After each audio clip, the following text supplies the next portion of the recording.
Richard Sterling thought he had calculated every variable. He was the man who had everything: the tech empire, the trophy wife, and the millions in the bank. But he lacked one thing: closure.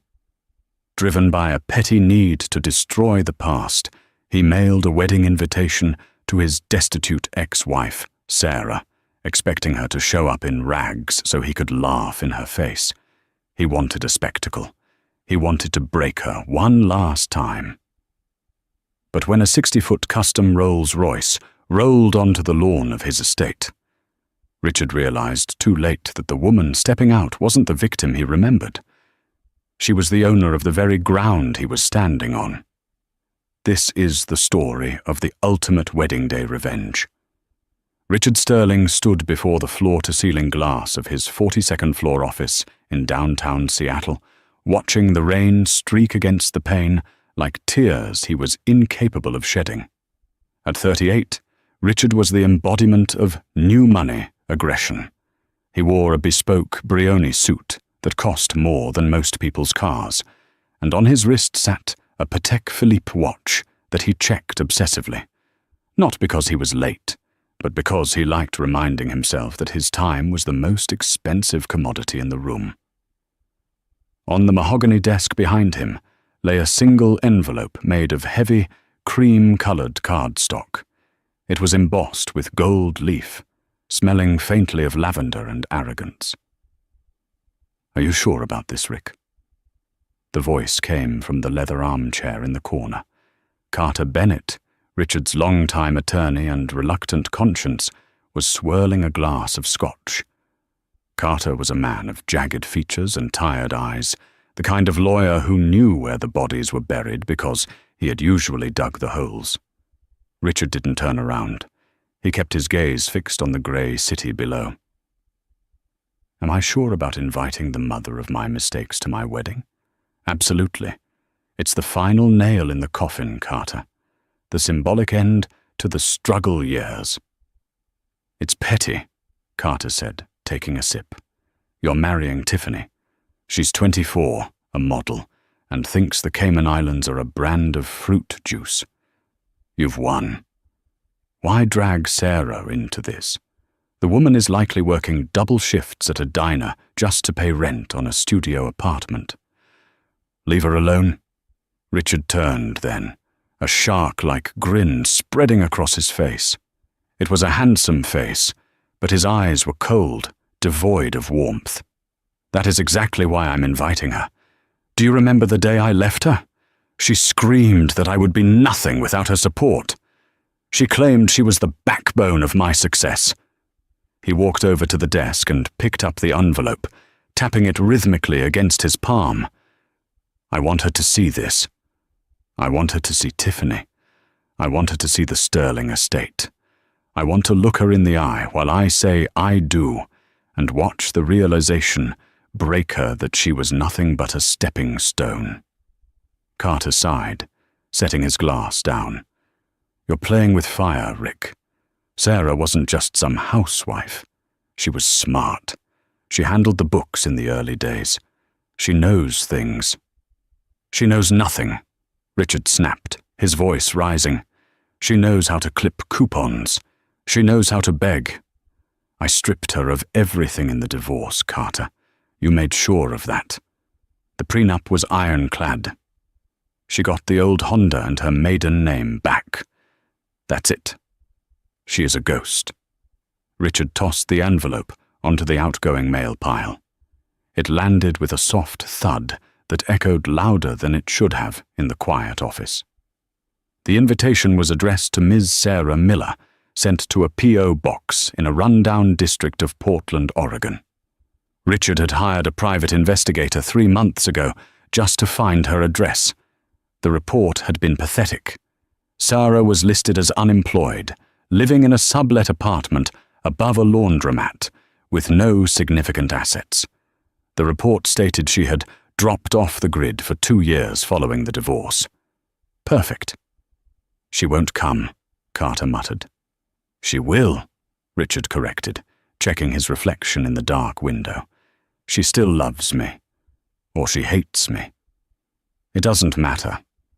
Curiosity is a disease, and Sarah was always terminally curious.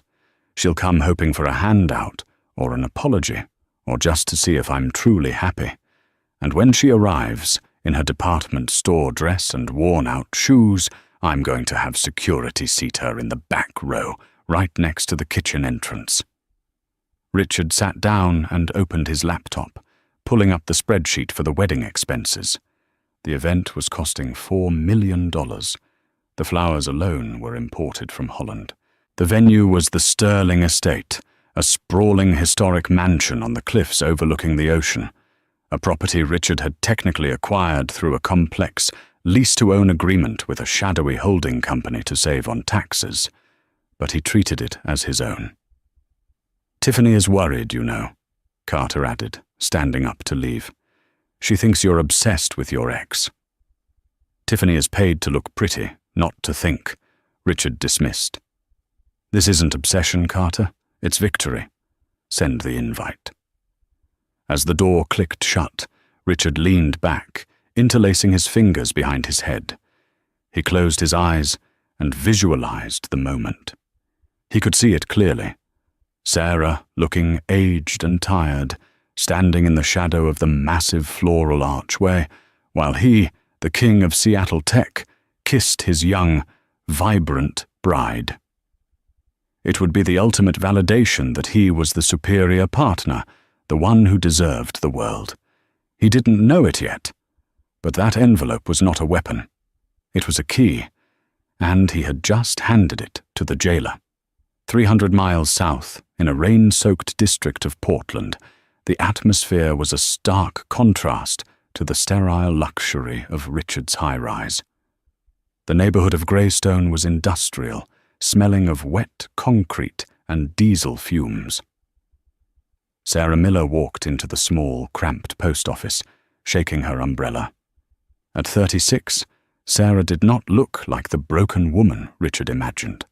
She wore a simple beige trench coat and dark sunglasses, her hair tied back in a severe, practical bun. She didn't look rich, certainly, but she possessed a kinetic energy, a sharpness in her movement that suggested a woman on a mission. "Morning, Sarah," the postal clerk, a kindly older man named Mr. Henderson, chirped. "Just the one letter today. Looks fancy." Sarah took the cream-colored envelope. Her fingers brushed the gold leaf embossing. She didn't need to open it to know who it was from. The font was Garamond, Richard's favorite. He always said it looked presidential. "Thanks, Mr. Henderson," she said, her voice low and melodic. She walked out to the street and sat on a damp bench under the awning of a closed bakery. With surgical precision, she tore the envelope open. "Mr. Richard Sterling and Miss Tiffany Banks request the honor of your presence." A dry, humorless laugh escaped her lips. It was a sound that frightened the pigeons pecking at crumbs near her boots. "He actually did it," she whispered to the rain. "The arrogance." Sarah closed her eyes, and the memory hit her like a physical blow. 5 years ago. The hospital room. Flashback. The air in the oncology ward had been stifling. Sarah's mother lay in the bed, frail and fading. Sarah had been sitting in the plastic chair for 3 days straight, wearing sweatpants, her eyes red-rimmed. Richard had walked in, not with flowers but with papers. "I can't do this anymore, Sarah," he had said, looking at his phone rather than her dying mother. "Can't do what?" "Visit?" Sarah had asked, confused. "Us. The marriage. The drag." He waved his hand around the room. "You're always here. You're depressed. I have a company to run. I need a partner who enhances my image, not one who smells like hospital disinfectant. Richard, my mother is dying. I helped you build Sterling Tech from the garage. I wrote the code for the logistics algorithm that got you your first funding. You helped," he scoffed. "But I'm the face, and right now, your face is tired. I've spoken to legal. Since the company was incorporated before the marriage technically started, and the IP is in my name, well, Carter has the details. You get the house in the suburbs. Oh, wait, the bank has a lien on that. Sorry. He had dropped the divorce papers on the bedside table next to her mother's morphine drip. Sign them, Sarah. Don't make it messy. If you fight me, I'll bury you in legal fees until you're living in a cardboard box. He walked out. Her mother died 2 hours later. Sarah signed the papers the next morning, too grief-stricken to fight. She took her old Honda, 3 boxes of clothes, and disappeared. End flashback. Sarah opened her eyes. The rain was coming down harder now. She looked at the invitation again. The date was 3 weeks away. She reached into her pocket and pulled out a phone. It wasn't the cracked iPhone Richard assumed she would have. It was a prototype satellite phone, encrypted, heavy, and worth more than Richard's car. She dialed a single number. "Yes, Mom?" A deep, gravelly voice answered on the first ring. "Arthur," Sarah said, her voice shifting. Gone was the soft-spoken woman who chatted with the postal clerk. This was a voice of command, cold steel wrapped in velvet. "I've received the invitation." On the other end of the line was Arthur Pendenby, a man known in global financial circles as the Grim Reaper of Wall Street. He was technically retired, but in reality, he served only one client. "I assume he sent it to the drop box in Portland?" Arthur asked. "He did. He thinks I'm destitute, Arthur. He thinks I'm the same woman he left in that hospital room."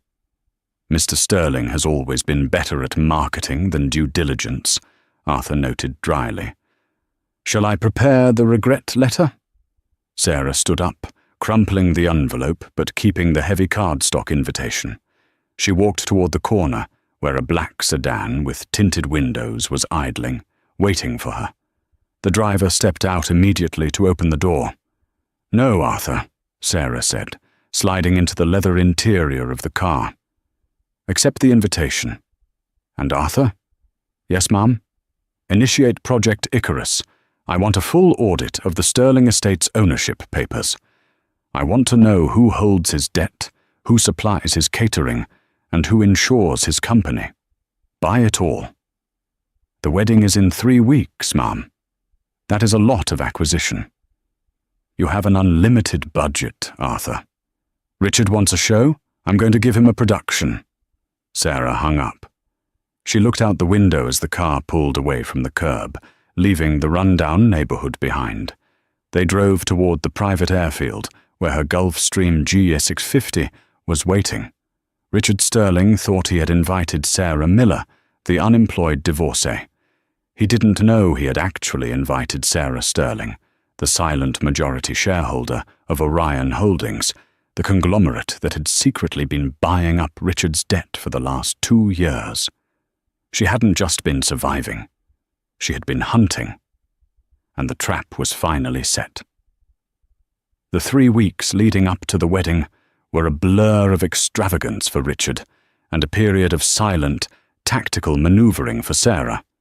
Richard was in his element. He gave an interview to GQ magazine, titling the piece, "The Bachelor King Finally Bows." He showed off the ring, a 10-carat diamond that looked heavy enough to break Tiffany's finger. He hosted stag parties in Vegas and bragged to anyone who would listen about the guest list. "The mayor is coming," Richard told his golf buddies at the country club. "And the senator, it's going to be the event of the decade." "Did you hear back from the ex?"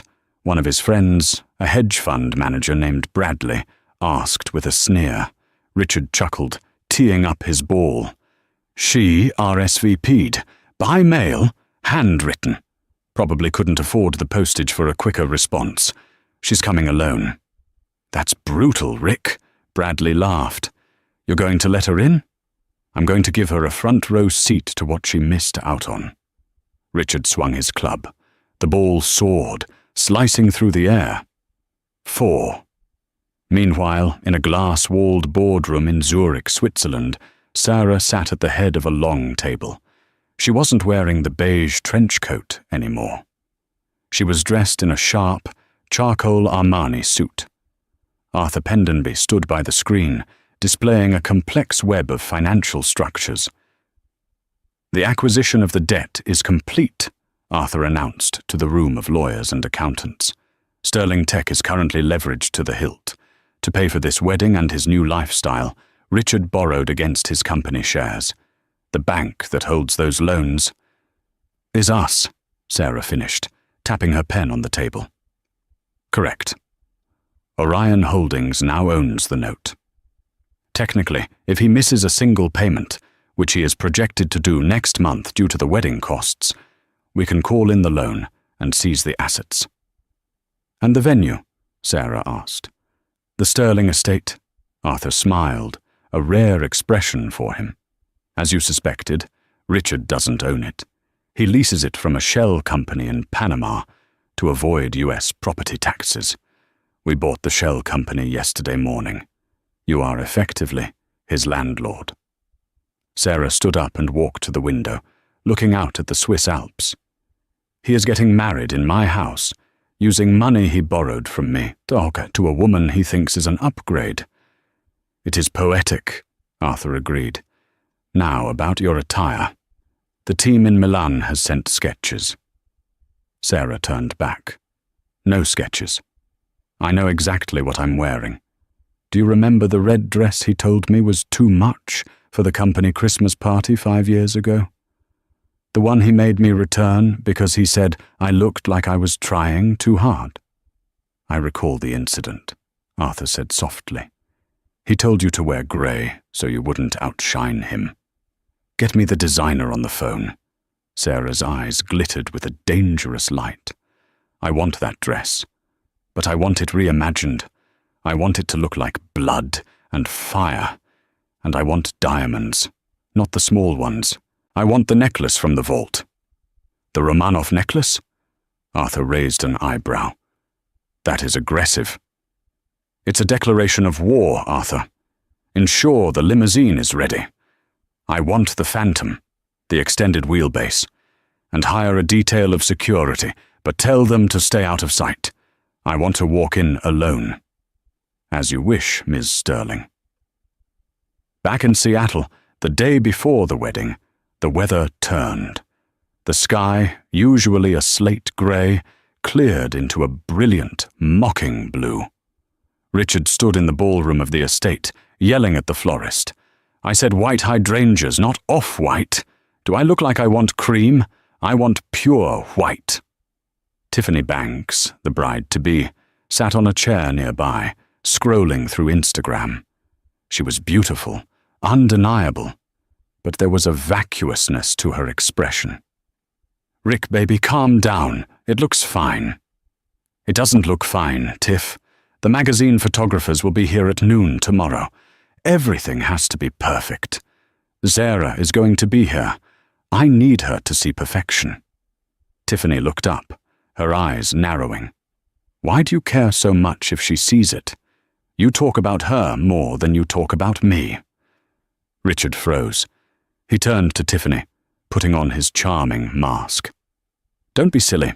I just want to show her that I won. That we won. It's for us, baby." Tiffany didn't look convinced, but she shrugged and went back to her phone. "Whatever. Just make sure the champagne is chilled. My friends are thirsty." Richard walked out onto the terrace. The ocean crashed against the rocks below. He felt a sudden, strange shiver crawl up his spine. For a second, he felt small. He shook it off. He was Richard Sterling. He was untouchable. He checked his watch, 24 hours to showtime. Little did he know the stage manager had changed and the script had been rewritten. The wedding day dawned with a sky so aggressively blue it felt saturated, almost artificial. The Sterling estate was transformed into a fortress of white roses, crystal chandeliers hanging from ancient oak trees, and silk ribbons dancing in the gentle ocean breeze. It was a scene ripped straight from the pages of a bridal magazine, exactly as Richard had demanded. By 2 p.m., the guests began to arrive. It was a parade of Seattle's elite. Tech CEOs in $5,000 suits, socialites angling for Instagram angles, Senator Jenkins puffing on a cigar near the cliff edge, and a smattering of B-list celebrities Richard had paid to attend to boost the event's profile. Richard stood at the makeshift altar, beneath a towering floral archway, sweat already prickling beneath his starched collar, despite the cool ocean air. He wasn't nervous about saying, "I do." He considered marriage a contract, easily broken with the right lawyers. He was nervous about his audience, specifically, an audience of one. He kept scanning the back rows, past the silk-covered chairs, toward the service entrance where he had instructed security to direct Sarah. He expected to see a slumped figure in an off-the-rack polyester dress trying to shrink into the background. He wanted to catch her eye and give her a pitying nod, a silent acknowledgement of how far she had fallen and how high he had climbed. But the back row remained empty of any pathetic figures. "Where is she?" Richard hissed to Carter, who was standing nearby as his best man, looking deeply uncomfortable in his tuxedo. "Maybe she got smart and stayed home, Rick," Carter murmured, adjusting his cufflinks. "Let it go. Focus on your bride." "She's coming," Richard insisted, his jaw tight. She wouldn't miss the chance for a free meal. The string quartet began playing Pachelbel's Canon. The conversations died down. The guests turned their attention toward the mansion's terrace doors, waiting for Tiffany to emerge. Tiffany Banks stood just inside the glass doors, flanked by 5 bridesmaids, wearing dresses identical to the color of Pepto-Bismol. She checked her makeup one last time in her compact mirror. She felt a strange knot of anxiety in her stomach. All morning, Richard hadn't complimented her once. He had just kept asking if the guest list was complete. It was starting to feel less like her special day and more like a corporate merger presentation. The music swelled. The doors opened. Tiffany stepped out, forcing a dazzling smile. But no one was looking at her. A low, guttural rumble began over the delicate sounds of the violins. It grew louder, a deep bass drone that vibrated in the chests of the guests, the sound of a high-performance engine approaching fast. Richard frowned, looking toward the long, winding driveway that led up to the estate. "What is that? A delivery truck?" "Now?" The noise became a roar. The string quartet faltered, then stopped entirely as a vehicle crested the hill. It was not a delivery truck. It was a Rolls-Royce Phantom, but not a standard model. It was extended, painted a black so deep it seemed to absorb the sunlight, with chrome accents that gleamed like drawn swords. It moved with the menacing grace of a panther. Instead of stopping at the designated valet drop-off point near the garages, the massive vehicle swerved. It drove straight onto the meticulously manicured great lawn, its heavy tires crushing the perfect grass Richard had spent thousands maintaining. Gasps rippled through the crowd.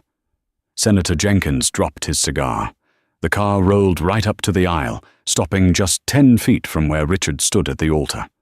The engine cut, leaving a ringing silence that was heavier than the noise had been. "Who does this guy think he is?" Richard snarled, stepping down from the altar, his face turning a violent shade of red. "This is private property. Security!" Before the confused security guards could react, the rear suicide door of the Phantom swung open smoothly. A uniformed chauffeur stood by the door, offering a hand to the passenger. The first thing that emerged was a shoe. It was a Christian Louboutin stiletto, black silk with a heel so sharp it looked like a weapon, complete with the signature red sole. Then Sarah stepped out. The collective intake of breath from 200 guests was audible. She was not wearing an off-the-rack polyester dress. She was wearing redemption wrapped in vengeance. The dress was a custom-made Versace, a deep, shimmering crimson silk that clung to her body like a second skin before cascading to the ground in a dramatic train. It was cut low in the back, daring and powerful. It was the exact shade of red Richard had once forbidden her to wear, reinvented as armor. Her hair, which Richard remembered as being constantly tied back in messy buns during long nights of coding, was styled in glamorous, cascading waves around her shoulders. Her makeup was flawless, accentuating eyes that were no longer tired, but predatory. But it was the necklace that made the socialites in the crowd clutch their own pearls in inadequacy. Around Sarah's neck rested the Romanov constellation, a cascading river of flawless diamonds and rare Burmese rubies that caught the sunlight and fractured it into a blinding rainbow. It was a piece of jewelry rumored to belong to a European vault, something that only came out for royal coronations. Sarah didn't look at the crowd. She didn't look at the stunned bride, frozen at the top of the aisle. She looked directly at Richard. She didn't smile. Her expression was one of supreme, indifferent boredom, as if she had just stepped out to buy milk rather than crashing the wedding of the decade. Richard felt his knees buckle slightly. The image he had built in his head for 5 years, the grey, defeated mouse, vaporized instantly. The woman standing on his lawn was a lioness. She adjusted her sunglasses, a pair of oversized Chanels, and took a step forward. The sound of her heel hitting the paving stone of the aisle echoed like a gunshot in the silence. The silence stretched, thin and brittle, for what felt like an eternity. The only sound was the distant crash of the waves below the cliffs and the frantic clicking of the hired wedding photographer's camera. He had abandoned capturing the bride's entrance and was now rapidly snapping photos of the woman in red. Tiffany Banks, still standing at the terrace doors, felt the blood drain from her face. She wasn't the smartest woman in the room, but she knew when she had been eclipsed. She looked down at her own Vera Wang gown, which suddenly felt frumpy and excessive compared to the sleek, lethal elegance of the woman on the lawn. "Richard," Tiffany called out, her voice trembling. "Richard, who is that?" Richard didn't answer her. He couldn't take his eyes off Sarah. His brain was misfiring, trying to reconcile the data. How? The Honda, the tiny apartment, the hospital bills. Sarah ignored the bride entirely. She began to walk. She didn't skulk toward the back rows. She walked straight down the center aisle, her crimson train trailing over the white rose petals scattered for Tiffany. The guests parted like the Red Sea, their heads turning in unison as she passed. Whispers erupted like brush fire. "Is that Sarah Miller?" "No way, she looks expensive. That necklace, is that real? It has to be fake." My God, look at Richard's face. Sarah stopped 10 feet from Richard, just short of the altar steps. She took off her sunglasses slowly, revealing eyes that were clear, cold, and utterly unimpressed. "Hello, Richard," she said. Her voice was smooth, low, and carried effortlessly in the quiet air. "You sent an invitation." I accepted, though I must say, the parking situation is dreadful. Richard found his voice, though it sounded strangled. "What is this, Sarah? A costume? Did you rent a car to come here and embarrass yourself?" He tried to laugh, looking around at the guests for support, but nobody joined in. They were too captivated by the spectacle. "You're disrupting my wedding," Richard hissed, taking a step toward her, trying to use his physical presence to intimidate her, as he used to. "You need to leave, now, before I have you thrown out." Sarah tilted her head, a faint smile playing on her lips. It wasn't a warm smile. It was the smile of a chess grandmaster who sees mate in 3 moves. "Thrown out?" she repeated, amused. "That's an interesting choice of words, Richard, considering where we are." "We are at my estate," The Sterling estate, and you are trespassing on my lawn." Sarah laughed then. It was a genuine laugh, rich and throaty, and it chilled Richard to the bone. "Oh, Richard, you always did have trouble reading the fine print, didn't you? Just like those divorce papers you rushed me to sign." She snapped her fingers without looking back. From the side crowd near the bandstand, a man stepped forward. It was Arthur Pendenby. He was impeccably dressed in a three-piece charcoal suit, holding a slim leather portfolio. Richard recognized him instantly. You didn't work in high finance without knowing who the Grim Reaper was. "Mr. Pendenby?" Richard stammered, totally confused. "What are you doing here? Are you a guest?" Arthur adjusted his glasses and walked to Sarah's side, opening the portfolio.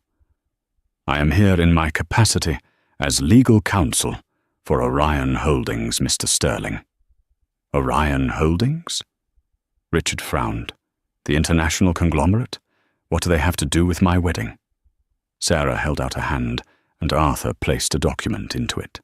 "Richard, you don't own this estate," Sarah said calmly, holding up the document. "You lease it. You lease it from a Panamanian shell company called Coastal Ventures LLC to avoid paying U.S. property taxes. Very clever accountant you have." She glanced at Carter, who was now looking at his shoes. "So what?" Richard snapped, trying to regain control of the narrative. "It's a standard business practice. I'm the lessee. I have full rights to the property." "You did lease it from Coastal Ventures," Sarah corrected, "until yesterday morning." She dropped the document on the small table meant for the wedding registry book. It landed face up. It was a deed transfer. "Yesterday morning, Orion Holdings acquired 100% equity in Coastal Ventures LLC," Sarah said, her voice ringing out clearly, "which means Orion Holdings now owns the deed to this land and everything sitting on it." She took a step closer to Richard, her eyes boring into his. "And Richard?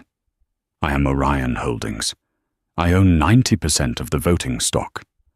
I built it from the ground up in the last 5 years, using the IP you thought wasn't worth stealing." The silence that fell over the cliffside was absolute. Even the ocean seemed to quiet down. Richard stared at the document, the letters swimming before his eyes. Sarah owned the house. "So, you see, Richard," Sarah said, gesturing widely to the stunning vista, the mansion, and the guests sitting on her chairs. "You aren't throwing me out, because actually you're getting married in my backyard, and I don't recall approving the permit for that tacky gazebo." From the top of the aisle, a wail broke the silence. Tiffany Banks threw her bouquet on the ground and stomped her foot. "Richard, do something! She's ruining everything!" Tiffany shrieked, her carefully constructed facade crumbling into a temper tantrum. Sarah glanced up at Tiffany, then back to Richard, a look of pure pity on her face. "She's pretty, Richard," Sarah said softly, so only he could hear. "But she doesn't know how to read a balance sheet, does she? You always did prefer depreciation over assets." Richard felt like the cliff edge was crumbling beneath his feet. He had wanted a spectacle. He had gotten a public execution. But Sarah wasn't finished. The house was just the appetizer. She signaled to Arthur again, who pulled a second thicker document from his portfolio. "Now," Sarah said, her voice hardening into steel, "let's talk about how you paid for all of this." Richard Sterling stood on the edge of the precipice, the roar of the ocean below suddenly sounding like applause for his impending destruction. The document on the table, the deed to the estate, felt like a lead weight pressing down on the entire event. But Sarah wasn't finished. She tapped the second leather folder held by Arthur Pendenby. "You asked why I'm here, Richard," Sarah said, her voice cutting through the murmurs of the confused crowd. "I'm here to collect." Richard wiped a bead of sweat from his forehead. "Collect what? Alimony?"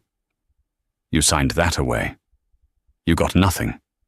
I'm not here for alimony, Sarah corrected, her tone icy. I'm here for the principal, plus interest. She took the second document from Arthur and held it up. It was a thick stack of papers, bound with a heavy red legal clip. Sterling Technologies, Sarah began, addressing the guests as much as Richard. A magnificent company, or so the press releases say.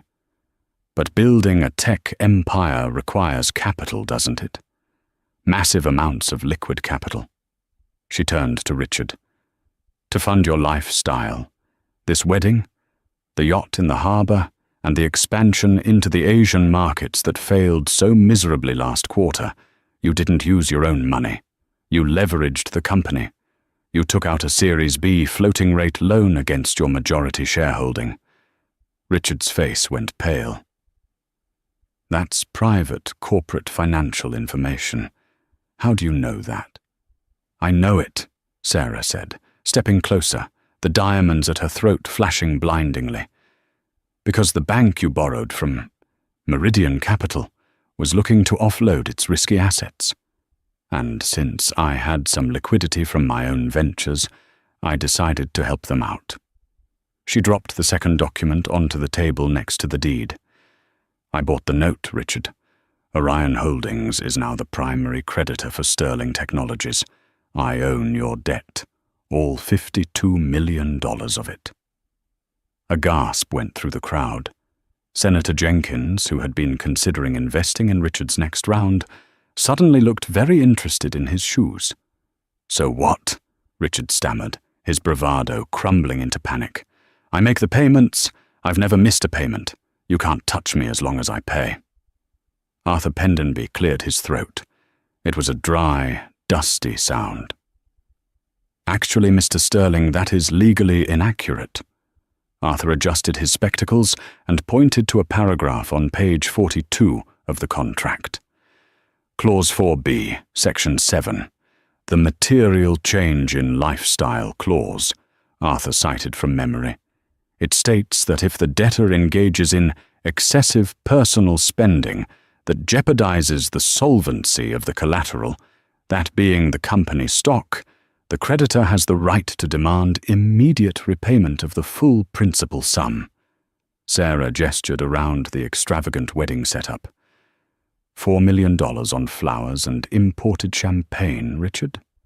While your stock price dipped 12% last week? I'd call that excessive, wouldn't you? Richard looked at Carter. Carter, do something. Tell them they can't do this. Carter Bennett, the lawyer who had ruthlessly negotiated Sarah's exit 5 years ago, looked at the documents. He looked at Arthur Pendenby, a man he knew by reputation to be undefeated in court. Then he looked at his client. They have you, Rick, Carter whispered, closing his eyes. The clause is standard in high-risk loans. If you spend too much, they can call the loan.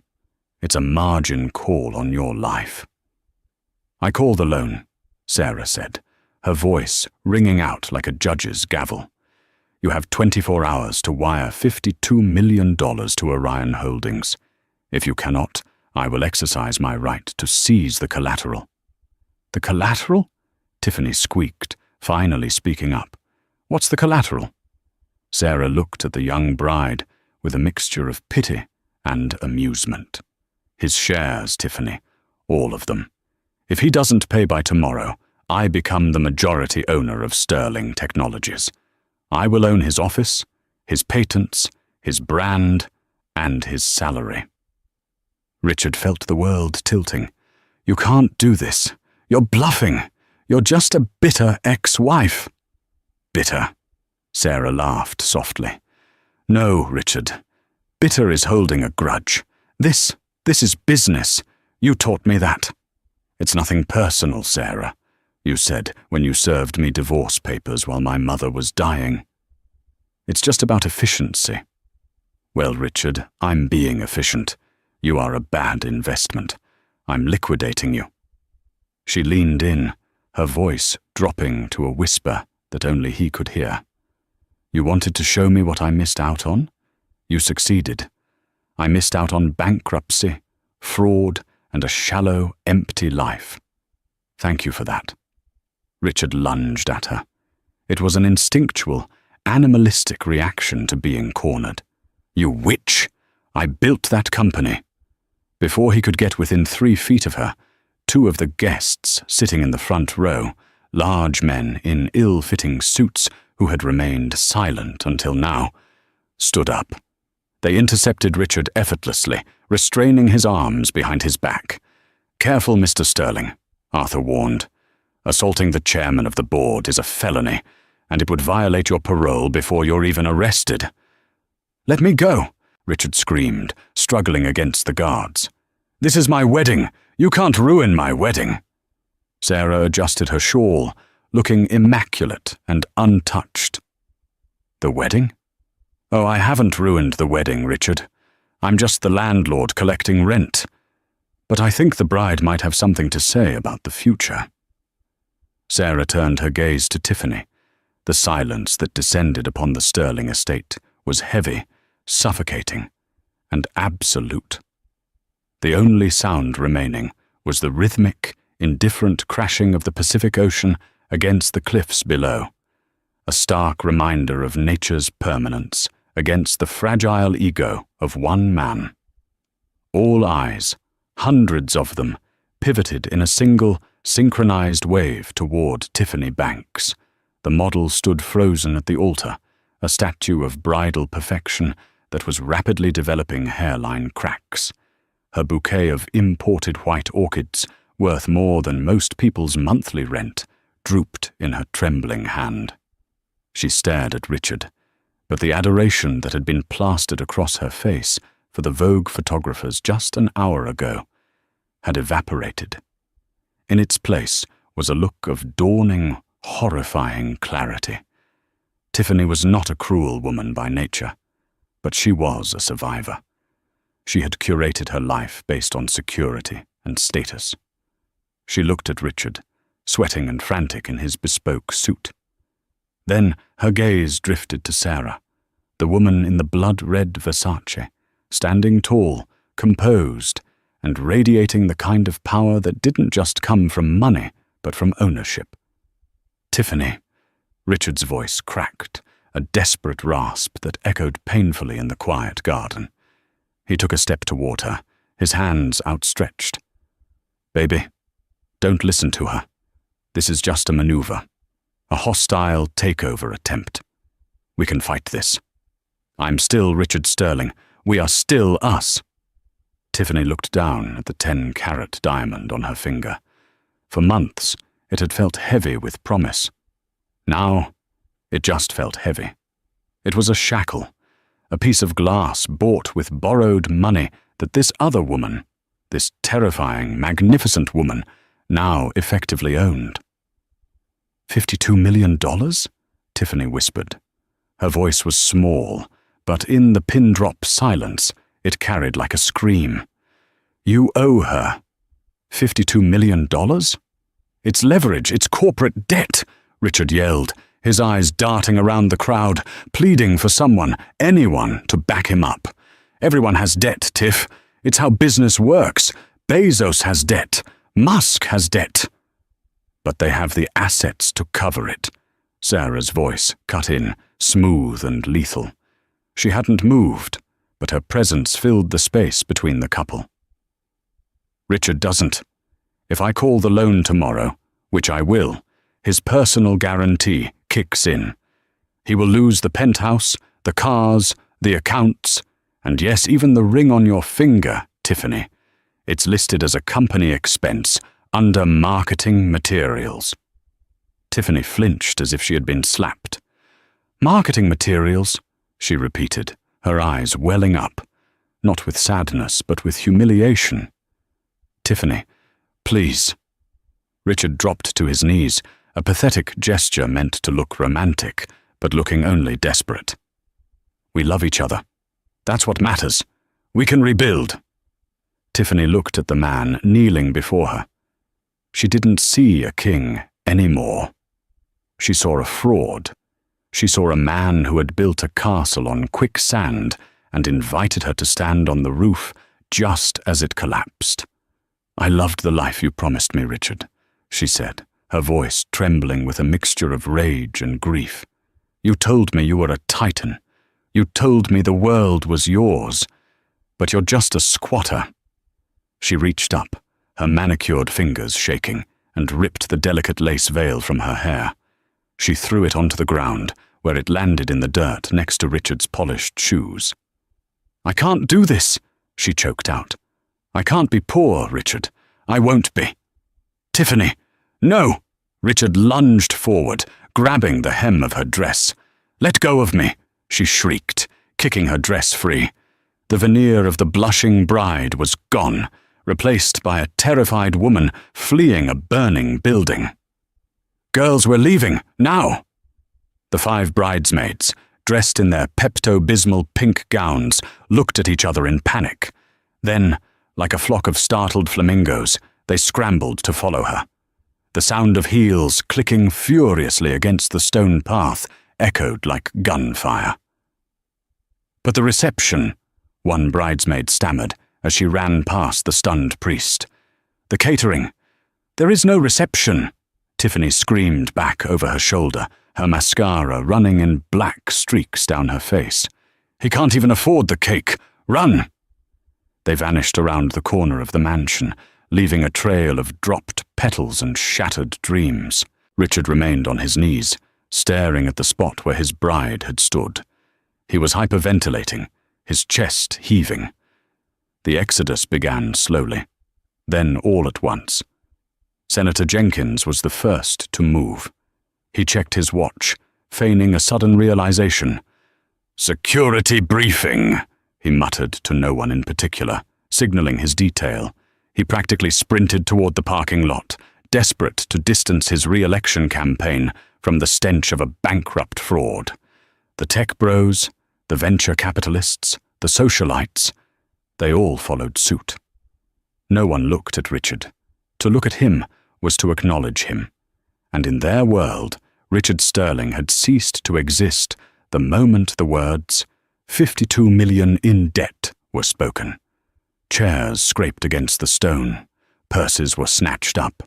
The murmur of 200 people trying to leave as quickly and quietly as possible sounded like the buzzing of angry hornets.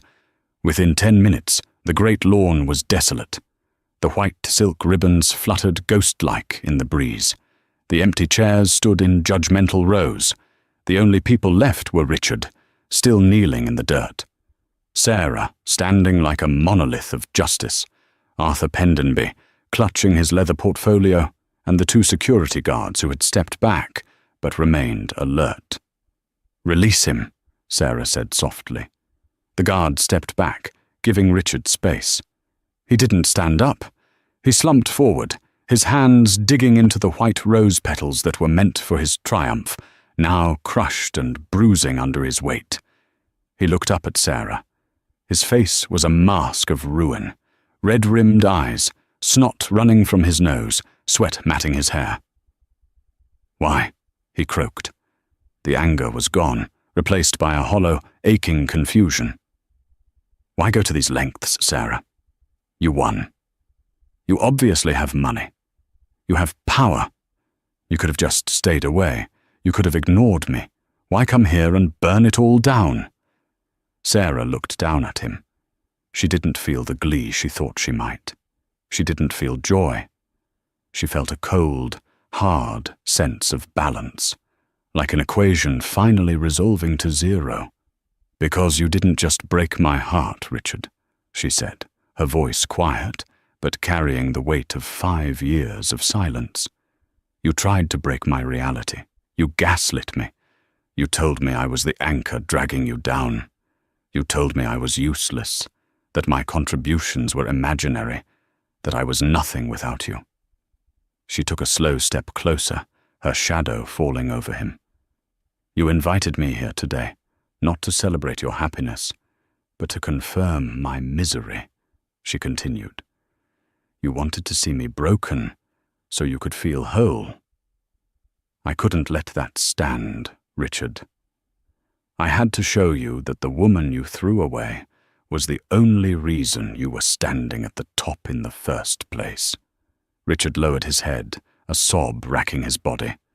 I have nothing, he whispered. You took everything. I took back what was mine, Sarah corrected. The money, the company, the credit. I built it. You just spent it. She reached into a small, crystal-encrusted clutch. Richard flinched, perhaps expecting a weapon or another lawsuit. Instead, she pulled out a single, rusted iron key. It was old, jagged, and stained with grease. An object that looked completely out of place against her manicured nails and diamond jewelry. She tossed it. It hit the stone paver in front of Richard with a metallic clink that sounded louder than the ocean. Richard stared at it. He recognized it instantly. It was a relic from a lifetime ago. What is this? He whispered, dread coiling in his stomach. The key to the detached garage, Sarah said, her tone devoid of malice, purely practical. The one behind the guest house. I own the estate now, Richard. The locks on the main mansion have already been changed. Arthur saw to that 10 minutes ago. She adjusted her shawl, the diamonds around her neck catching the fading sunlight. But I'm not a monster. I know you have nowhere to go. Your credit cards are frozen. Your friends have abandoned you. Tiffany has taken the only car you didn't lease. So, I'm offering you a roof. Richard stared at the key. Flashbacks assaulted him. The garage, the smell of oil and stale coffee, the nights 10 years ago, when they were just two kids with a laptop and a dream. Sarah had written the code there, wrapped in blankets because they couldn't afford a heater, while he paced back and forth, talking about the future. You're leaving me in the garage, he choked out. Like a dog? It's where we started, Richard, Sarah said, turning away, her profile sharp and beautiful against the sky. It's where I built the foundation you stood on. I think it's poetic that you end up there. Maybe, in the cold and the quiet, you'll remember who actually did the work, she signaled to Arthur. We're done here. Yes, Miss Sterling. Sarah began to walk back down the aisle. Her movement was fluid, regal. She didn't stomp like Tiffany. She glided. Her crimson train flowed over the white petals, a river of blood conquering a field of surrender. She didn't look back. Not once. She didn't look at the sobbing man in the dirt. She didn't look at the ruined wedding cake melting in the sun. She simply walked toward her future. The chauffeur stood by the Rolls-Royce Phantom, holding the door open. As Sarah slid into the plush leather interior, the first drop of rain fell. Then another. Then a deluge. The sky, having held back its judgment all day, finally opened up. As the massive engine of the Rolls-Royce roared to life, purring with the confidence of unchecked power, the rain began to wash away the scene. It soaked the silk ribbons. It dissolved the expensive makeup on the discarded veil. And it soaked Richard Sterling. He sat alone on the great lawn, the water plastering his expensive suit to his skin, shivering violently. He reached out a trembling hand and picked up the rusted key. It was cold against his palm. He looked at the garage in the distance, a dark, small shack at the edge of the property. It was all he had left. As the taillights of Sarah's limousine faded into the mist, Richard curled around the key and let out a scream that was swallowed instantly by the thunder. He had invited his past to his wedding to bury it, but instead he had been buried by it. The drama was over. The lesson had been taught. So, Richard Sterling learned the hardest and most expensive lesson of his life. Never underestimate the person you stepped on to get to the top, because they might just be the one holding the blueprints to your destruction. He wanted to use Sarah as a prop in his theater of success, but he forgot that she was the one who built the stage. In the end, Sarah didn't just get revenge, she redefined justice. She proved that the best retaliation isn't screaming or fighting. It's simply outgrowing your oppressor until they are nothing but a speck in your rearview mirror. Did this story satisfy your craving for absolute, high-stakes karma? If you enjoyed watching Richard get exactly what he deserved, please hit that like button. It really helps the channel grow and tells us you want more stories like this. Don't forget to share this video with a friend who needs a reminder of their own worth, and subscribe with the notification bell on so you never miss our next real-life drama. What would you have done if you were Sarah? Would you have given him the garage key or left him on the street? Let us know in the comments below. Thanks for watching.